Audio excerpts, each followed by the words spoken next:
त्याच्यामध्ये असे दोन्ही प्रकार जुळले. पण स्वतंत्र आत्ता डॉक्युमेंटरी हे खूप चांगल्या पद्धतीने मांडलं जातं आणि मोठमोठ्या फेस्टिवल्समध्ये त्याला आता महत्त्व आलं. याचा सगळ्यात जो लोकप्रिय भाग झाला आहे तो अमेरिकन सिनेमामध्ये आला आणि तो असा आहे की बऱ्याच गोष्टी फिक्शनमध्ये किंवा कथाचित्रामध्ये मांडल्या जातात, पण पॉलिटिकल विषय हे बऱ्याच वेळेला डॉक्युमेंटरीमध्ये फ्रँकली केले जातात. तर ज्या देशामध्ये असं स्वातंत्र्य आहे, काही देश आहेत फक्त, त्या ठिकाणी हा एक भाग फार प्रामुख्याने वापरला जातो. आणि महत्त्वाचं म्हणजे त्या देशात जे प्रश्न आहेत, म्हणजे सोशो पॉलिटिकल असतात प्रश्न, ते बरेचसे सोशो पॉलिटिकल प्रश्न असतात, ते मांडायला डॉक्युमेंटरी हे साधन खूप छान उपयोगी पडतं.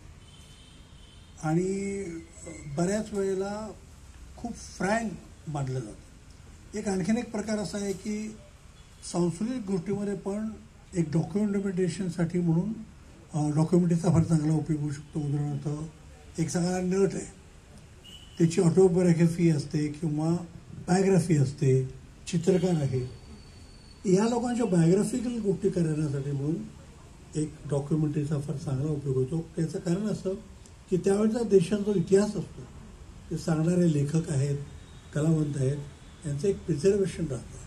कित्येक वेळेला एखादं वाद्य असतं किंवा एक समूह असतो, त्यांच्याशी बोलण्यात पण एक वेगळं डॉक्युमेंटेशन. त्यावेळेला तरुण वर्ग जो म्युझिकमध्ये असतो किंवा नृत्यामध्ये असतो किंवा नाटकात असतो, तो उपयोगी करतो. माझं भाग्य आहे की मला बऱ्याच वेळेला डॉक्युमेंटरीजमध्ये मार्केट करता आलं. मला स्वतःला असं वाटलं. एक 85 साली आपल्या महाराष्ट्रात जेव्हा 25 वर्ष झाली, त्यावेळेला वसंतदादा पाटील हे होते मुख्यमंत्री. तर ते म्हणाले की महाराष्ट्र कुणी घडवला, तर तुम्ही जरा एक मांडाल का ते, आणि एक वर्षभर तुम्ही याच्यावर काम करा. तर त्याचं एक डॉक्युमेंटेशन जवळजवळ 9 तासाचं डॉक्युमेंटेशन केलं की महाराष्ट्र कोणी घडवला.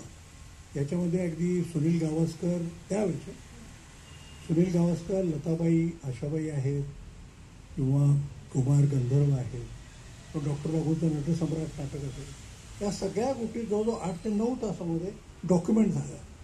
आणि आज तो एक बराच मोठा ठेवा आहे. एखादा विद्यार्थी आज मागे जाऊन बघत असेल की डॉक्टर रघु म्हणजे काय होते, किंवा कुमार गंधर्व म्हणजे काय होते, शिवकुमार शर्मांच्यावर पण मी एक संतूरच्या बाजून आपण माहिती आहे, मोठं संतूर होतं, त्यांच्यात फिल्म केली. तर असे वेगवेगळ्या वाटा आहेत. आणि त्यामुळं असे जेव्हा फेस्टिवल्स होतात, त्या फेस्टिवलमध्ये सगळं होतं. आता जी फिल्म होती त्यामध्ये सुद्धा एक तो पाण्याचा प्राणी तो ओटतो आणि एक ज्याला मूल नाही असं एक दाम्पत्य, त्यांच्यात जे नातं आहे फार सुंदर कॅमेऱ्यावर त्यांनी दाखवलं. म्हणजे विशेष असं होतं की समुद्र, पाणी, समुद्राचे वेगवेगळे सीझन्स आणि हे दोघं, आणि त्या भेटणारा तो जो प्राणी येतो तो मध्ये गायब होतो, तो एक हळहळ. त्यामुळे असं वाटतं की एक प्रकारे